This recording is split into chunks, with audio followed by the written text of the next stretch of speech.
we'll guide you through how to change the aspect ratio in DaVinci Resolve. If you find this helpful, consider subscribing and liking the video. First, open DaVinci Resolve on your desktop and go to the project settings by clicking the gear icon at the bottom right corner of the screen. This will open the Master Settings tab. Here, you can change the timeline resolution, which will effectively adjust your aspect ratio. For example, if you want a standard widescreen aspect ratio, you might set it to 1920 by 1080. But if you're going for a more cinematic look, you might choose 2.39.1, which means adjusting the resolution to something like 2048 by 858. After you've entered your desired resolution, click on Save to apply the changes.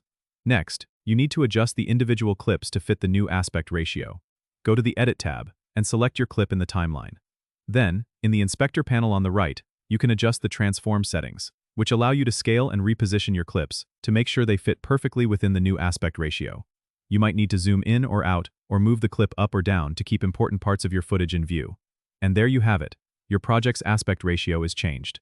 Changing the aspect ratio can really transform the visual impact of your video. So play around with it until you find what works best for your project. Don't forget to subscribe and comment if this helped you out.